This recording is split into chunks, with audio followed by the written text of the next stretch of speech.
আপনার মাথায় ওটা কি? ওরে ওরে জলপট্টি রে জলপট্টি। ইহ, আমার এখন উচ্চ রক্তচাপ, সারা মাথা টনটন করছে, ঝনঝন করছে। উহ উহ এত চিন্তা করলে তো আপনার জ্বর চলে আসবে। আরে জ্বর যাতে না আসে সেই জন্যই তো আগে থেকে মাথায় জলপট্টি দিয়ে রেখেছি। কিন্তু আপনি এত চিন্তা করছেন কেন? অন্য রাজ্যের রাজ পরিচালনা কেমন হচ্ছে সেসব দেখার দায়িত্ব তো গোপালের কাঁধে। আপনি আপনার ঘাট থেকে চিন্তার ভূত ঝেড়ে ফেলুন। উফ, সে কি এত সহজে ঝেড়ে ফেলা যায়? গোপাল আর ওর দলবল 15 দিন ধরে অন্য রাজ্যে গিয়ে কি যে করবে তা কে জানে। ওখানে কিছু ভালো দেখলেই আমাদের রাজ্যের সাথে তুলনা করবে। আর সেই তুলনায় যদি অন্য রাজ্য ভালো প্রমাণিত হয় তাহলে তো মহারাজ আপনাকে তুলোধনা করবে। ওহ ওরে ওরে, সেটাই তো চিন্তার বিষয়। আমি এই রাজ্যের মন্ত্রী বলে কথা, কোনো সমস্যা খুঁজে পেলেই সব দোষ এই মন্ত্রীর মাথায় এসে পড়বে। উফ,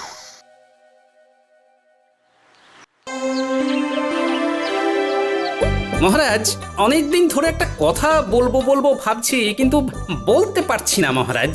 তা মহারাজকে না বলে কথাটা চেপে রেখেছো কেন গোপাল? আপনি আপনার মুখের দরজা আর কানের জানালা বন্ধ রাখলে খুশি হব।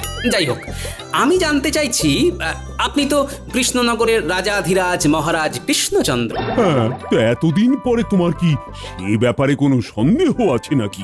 না মহারাজ, আমার এই ব্যাপারে কোনো সন্দেহই নেই, কিন্তু একটা জিনিস জানতে চাই যে ওই আপনার শাসনকাল সম্বন্ধে আপনার নিজের জানতে ইচ্ছে করে কিনা। এতে অত জানা বোঝার কি আছে? কৃষ্ণনগরের শাসন কার্য দারুণ চলছে, দারুণ। মানে মানেটা খুবই সোজা মহারাজ। আমাদের রাজ্য ছাড়া অন্য রাজ্যের খবর নিলে জানা যাবে কোথায় কি হয়, আর তার নিরিখে কৃষ্ণনগরের স্থান কোথায়। তুমি মহারাজকে কি অপমান করতে চাইছো গোপাল? এই ধৃষ্টতা এই অধম গোপালের নেই মন্ত্রী মশাই, তবে ভালোরও তো ভালো আছে, তাই বললাম আর কি। আমাদের প্রজাদের তো পূর্ণিমা অমাবস্যা এটা সেটা সমস্যা লেগেই আছে। তা বাকি রাজ্যে কিভাবে সব সমস্যার সমাধান হচ্ছে আমারও মনে হয় সেটা জানা খুবই জরুরি। গোপাল ঠিকই বলছে, নিজের সৌন্দর্য কখনো নিজে বোঝা যায় না। বাইরের একটা দ্বিতীয় বা তৃতীয় ব্যক্তি যদি সুন্দর বলে তবেই আসল সুন্দর।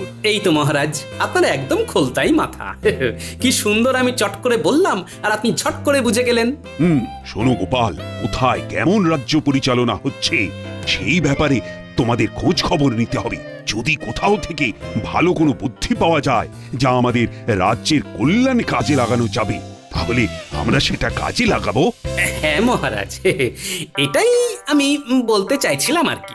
শোনো, তাহলে তোমার নেতৃত্বে একটা উচ্চ পর্যায়ের প্রতিনিধি দল বিভিন্ন রাজ্যের বিভিন্ন জায়গায় যাবে আর আমাকে সে খবর দেবে।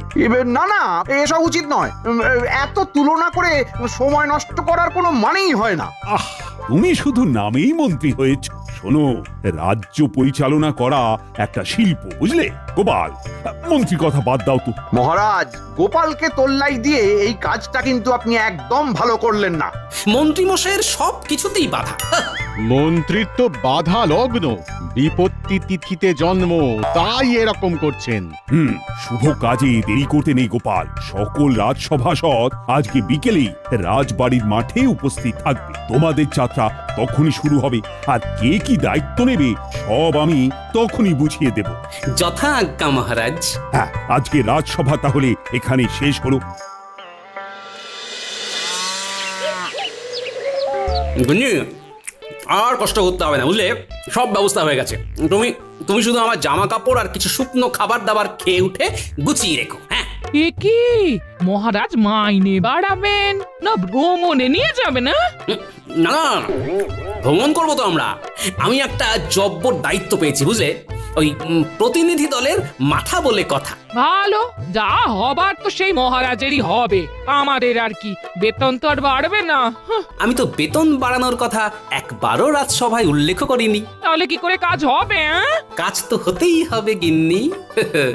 সকালে রাজসভায় যেটা করেছি সেটা হলো পূর্ব রাগ, এরপরে বিকেল থেকে শুরু হবে অনুরাগ, তারপরে হবে ভীষণ রাগ, আর এই রাগের আগুনে জল ঢালতেই মহারাজ বেতন বাড়িয়ে দেবেন।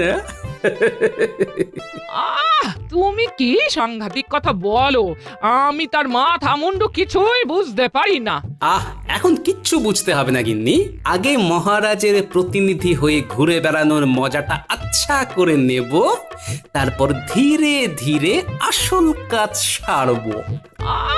ভালো। উম, উম,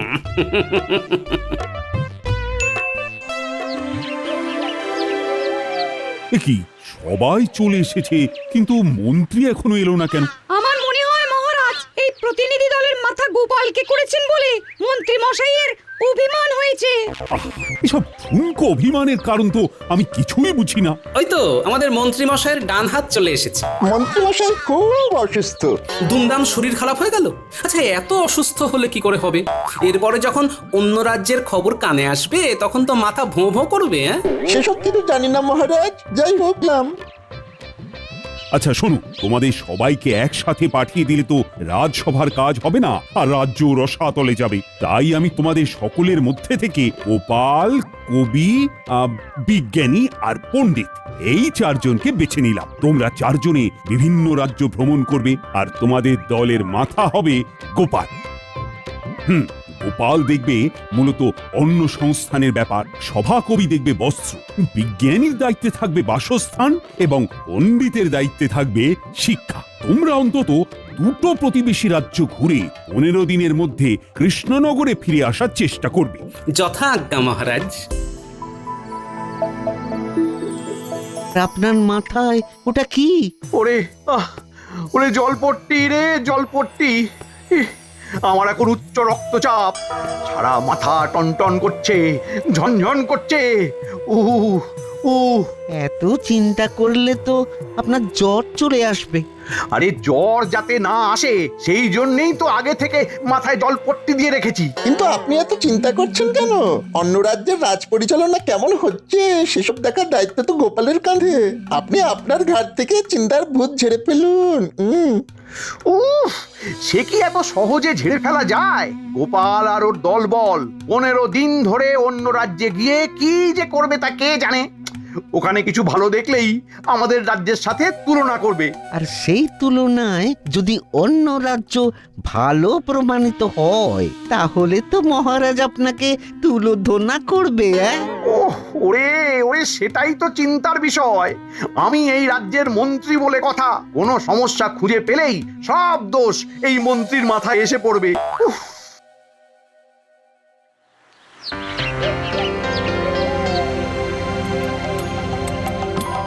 আরে আরে, কৃষ্ণনগরের সভাসদগঞ্জে সবাই আসেনি খাম্বাজরাজ, শুধু আমরা চারজন মাত্র, আমি, সভাকবি, বিজ্ঞানী আর পণ্ডিত। তা বিনা নিমন্ত্রণে হঠাৎ করে হাজির, কোনো কারণ আছে বুঝি? এ কেমন কথা মন্ত্রী? ওনারা আমাদের অতিথি, অতিথিদের সাথে কেউ এইরকম আচার আচরণ করে? ভুল হয়ে গেছে মহারাজ, আপনারা এত দূর থেকে এসেছেন, আসুন আপনারা অতিথিশালায় এসে বসুন, আমি আপনাদের খাওয়া দাওয়া আর বিশ্রামের বন্দোবস্ত করছি।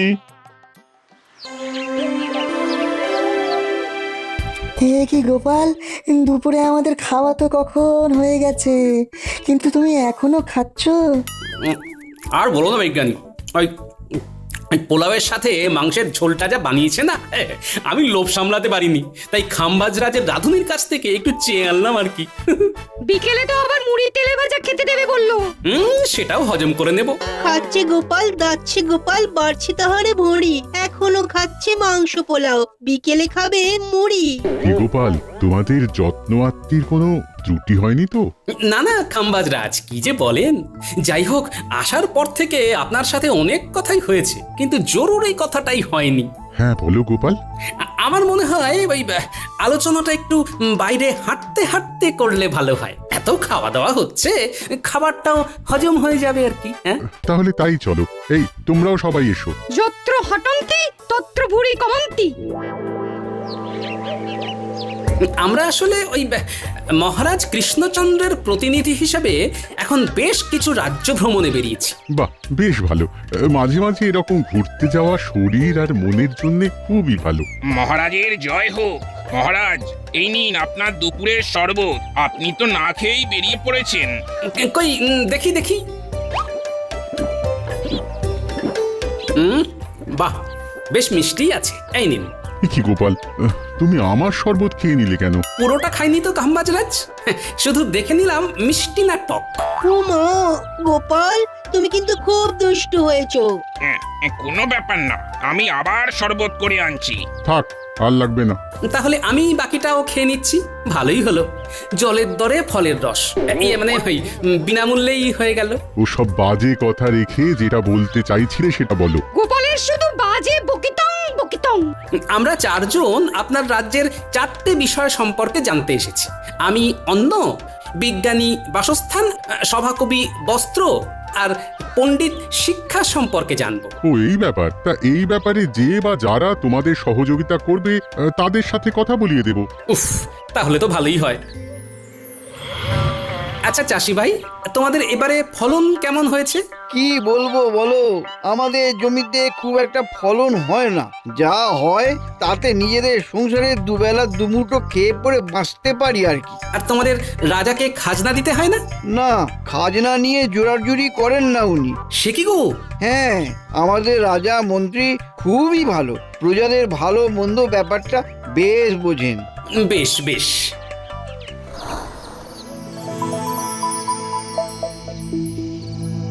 মা, তোমরা কত শাড়ি বুনছো গো? শাড়ির তেমন বিক্রি নেই গো, আগে তো লোকজন খেয়ে পরে বাঁচবে। তাহলে কি করো তোমরা? সংসার কি করে চলে? আমার গিন্নি ওই আচার পাঁপড় হাতের কাজ করে, সেসব একটু আধটু বিক্রি হয়, তাতেই সংসার চলে। প্রজাদের এখানে হাল খারাপ, বেলছে এখন পাঁপড়, অর্থাভাবে কিনছে না কেউ নতুন জামা কাপড়।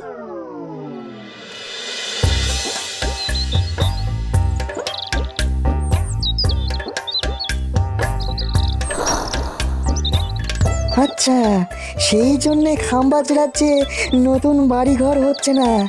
বুঝেছি। বেশ বেশ, আমি চলি গো।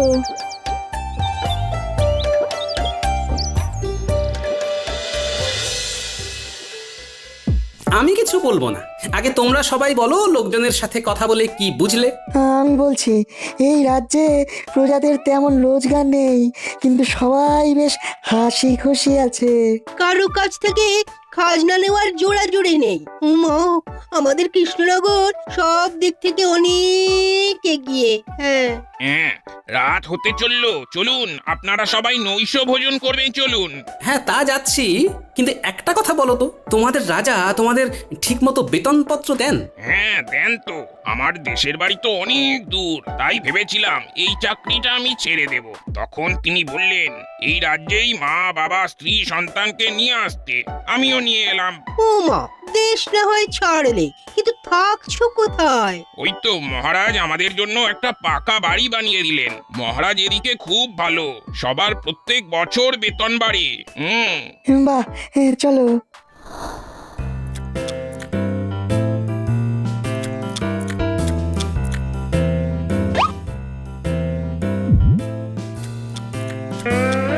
কি গোপাল, তুমি আবার আমার পাক থেকে রসগোল্লা তুলে নিলে কেন? একটু দেখলাম রসগোল্লাটা মিষ্টি না টক।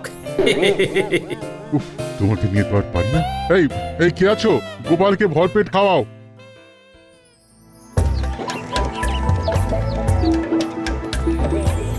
এবার আমরা বর্ধমান রাজ্যে যাব। তারপরে আরো যদি সময় থাকে তাহলে আরো বেশ কিছু রাজ্য ঘুরে দেখব।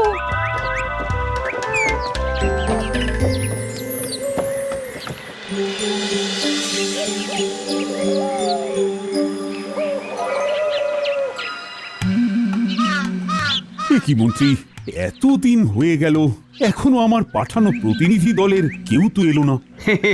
দলের মাথা যদি গোপালকে করেন তাহলে তো আপনার কপাল খারাপ হবেই। আপনি তাই চিন্তা ভাবনা ছেড়ে দিয়ে রাজসভায় চলুন মহারাজ।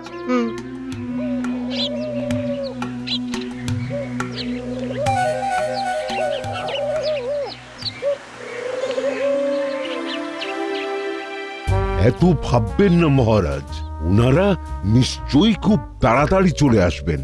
এই তো মহারাজ চলে এসেছি। আর অপেক্ষা করতে হবে না মহারাজ। আমাদের রাজ্য ভ্রমণ সম্পূর্ণ। হ্যাঁ, তা তোমরা সবাই কেমন কি দেখলে শুনলে সেটা বলো। মহারাজ, রাজস্ব আদায়ের দিক থেকে সব রাজ্যের থেকে এগিয়ে কৃষ্ণনগর। বাহ বাহ বাহ, সে তো ভালো কথা। তার মানে আমাদের রাজ্য প্রগতির দিকে আছে। কিন্তু মহারাজ, আয় কম হওয়া সত্ত্বেও অন্যান্য রাজ্য যখন রাজকর্মচারীদের বেতনের সঙ্গে মোটা ভাতা দিচ্ছে, তখন কৃষ্ণচন্দ্রের সভাসদরা ঘটি ঠুকবে কেন? কাজ না করে খালি বেতন বেতন করলে চলবে? অন্য রাজ্যের রোজগার কম, সভাসদের বেতন বেশি, আমাদের এখানে কম বেতনেই থাকতে হবে খুশি। আমার আর আজকে কিছু ভালো লাগছে না। যা কথা হবে আগামীকাল। তোমরা যে যার বাড়ি চলে যাও, আগামীকাল এই নিয়ে কথা হবে। মহারাজ, আজকে কিন্তু একটা হেস্তনেস্ত করতেই হবে, আমি বলবো না। মহারাজ, খাম্বাজ রাজ্যে, বর্ধমান রাজ্যে আমাদের মতন শিক্ষার সুব্যবস্থা নেই। থাকলেও পাঠশালায় ছেলে বলে আসে না। আমার যদি বেতন না বাড়ে তাহলে আমি কি করে পড়ানোর অনুপ্রেরণা পাবো? ওমা, এক অবস্থা তাঁত শিল্পেও মহারাজ। এখন তাঁতিরা পাঁপড় বেলছে, আর আমাদের সভাসদরাই যদি ভালো কাপড় জামা না পরে তাহলে তো একই অবস্থা আমাদের রাজ্যেও হবে। মাইনেটা বাড়ান না। হ্যাঁ মহারাজ। ওরা সবাই সত্যি বলছেন। আর কতদিন পুরানো বেতনে কাজ করব? বাজারের পচা শাক সবজি আর মাছ খেয়ে থাকবো নাকি? সেসব খেয়ে রোগ হলে আবার পাচনের খরচ। আচ্ছা দেখছি। উফ, অমন্ত্রী, আমাদের কোষাগারের কি অবস্থা? মহারাজ, কোষাগারের যা অবস্থা, তাতে বেতন বাড়াতে গেলে প্রজা কল্যাণমূলক কাজ সব বন্ধ হয়ে যাবে মহারাজ। ও বাবা, তাহলে তো বেতন বাড়ানো যাবে না। রাখুন তো মন্ত্রীর কথা। একদম বাজে কথা বলবে না গোপাল। মহারাজ এক কথার মানুষ, আর তাই বেতন বাড়বে না যখন একবার বলে দিয়েছেন তখন আর বাড়বে না। আমরাও তাহলে ছাড়বো না। হ্যাঁ, আমরা রাজবাড়ির দরজার সামনে সবাই ধর্নায় বসবো, আমরণ অনশন করব। হ্যাঁ হ্যাঁ, সকল রাজ্যবাসী জানুক আমাদের মহারাজ কতটা নির্দয়, আর তারপরে সবার সামনে মহারাজের নাক কাটা যাবে। চলুন সবাই ধর্নায় বসি।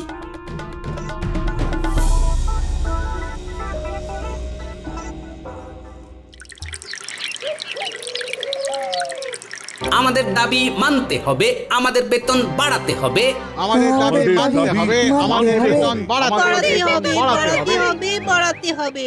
ন্যায্য ভাতা দিতে হবে, নইলে আমরা আমরণ অনশন করব। দিতে হবে, দিতে হবে, দিতে হবে, দিতে হবে। আমার কিন্তু খুব চিন্তা হচ্ছে মন্ত্রী। এরকম সব রাজসভাসদ যদি ধর্নায় বসে থাকে তাহলে তো রাজ্য লাটে উঠবে। মহারাজ, আপনি নিজেই নিজের বিপদ ডেকে এনেছেন। গোপালকে আর 5টা রাজ্যের খোঁজ নিতে বলেই এই রকম দাবি করার সুযোগ করে দিয়েছেন।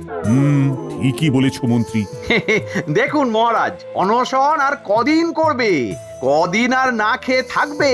খিদে পেলে সুরসুর করে অনশন আন্দোলন তুলে রাজসভায় এসে বসবে। এইসব যাত্রাপালা দেখে ভেঙে পড়লে চলবে না মহারাজ। ন্যায্য ভাতা দিতে হবে, আমাদের দাবি মানতে হবে, আমাদের বেতন বাড়াতে হবে।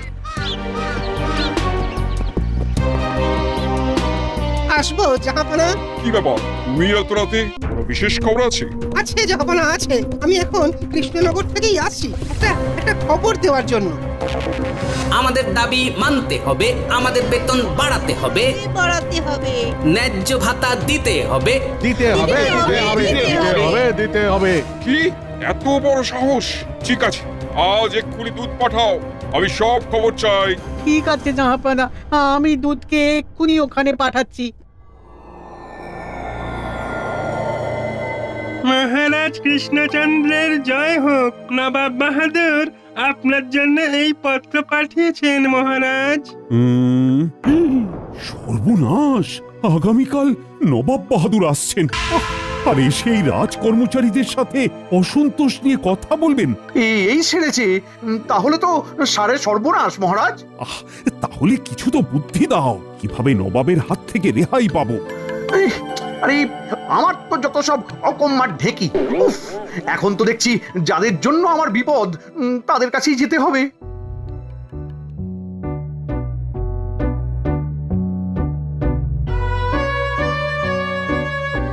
মানতে হবে, মানতে হবে। ও গোপাল, তোমাদের এই ধর্ণা আন্দোলন বন্ধ করো। এই খবর নবাবের কাছে চলে গেছে। উনি আগামীকাল সশরীরে এসে যদি এসব দেখেন, তাহলে আপনার গদি নড়ে যাবে, তাই তো? কিন্তু আমরা আমাদের আন্দোলন চালাবো, দাবি না মেটা অবধি চলছে চলবে। না না না না, এরকম করো না। কিছু একটা উপায় তো বলো, নইলে আমার গদি ডুবে গেলে তো নবাবও যে তোমাদের মোটা বেতন দেবেন তার কোনো ভরসা নেই। ঠিক আছে, এত করে যখন বলছেন তখন আমার একটা উপায় আছে। কি উপায়?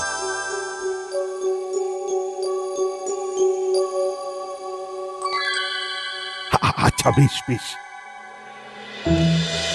কি কৃষ্ণচন্দ্র, শুনলাম সব সভাসদ ধর্ণা করছে, অনশন করছে। না, আমরা ওসব করছি না, আমরা রাজবাড়ির কাজ করছি। এই যে আমি দরজা জানলা পরিষ্কার করছি। মহারাজ, রান্না হয়ে গেছে, আমি খাবার ঘরে গিয়ে খাবারটা রাখছি, কেমন? আচ্ছা বেশ। কি রাজ সভাসদরা তো এসব দাসীদের কাজ করছে। ওরাই করতে চায় আর কি। আপনি একটু বাগানটা ঘুরে আসুন। আচ্ছা।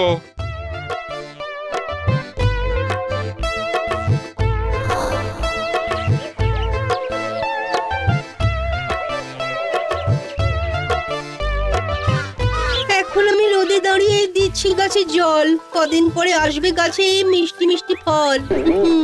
কি কাণ্ড! জাহাপনা, কোনো কাজই ছোট নয়। বেতন বা ভাতা উপযুক্ত হারে না পেয়ে আমরা বাধ্য হয়ে এমন এমন কাজ করছি, এতে রোজগারটা যা একটু বাড়ে। যা গোপাল হাটে হাঁড়ি ভেঙে দিল। এইভাবে সভাসদদের যদি কাজ করে খেতে হয় তবে রাজ্যের কাজ হবে কি করে? আমি আজকে থেকেই রাজ্যের জন্য অনুদান পাঠানো বন্ধ করে দেবো। তাতেও যদি কাজ না হয় আমি তোমাকে এই রাজ্য থেকে অপসারিত করব। ওরে বাবা রে বাবা, এরকম করবেন না জাহাপানা। তাহলে আজকে থেকেই সবার বেতন বাড়াও, আর যাদের যা কাজ তাদের তা করাও। দূর দূর, কি কুক্ষণে যে চার মূর্তিকে ভিন রাজ্য ভ্রমণে পাঠালাম। ও মা গো, আজ তো সব তাজা সবজি, টাটকা মাছ, কি ব্যাপার?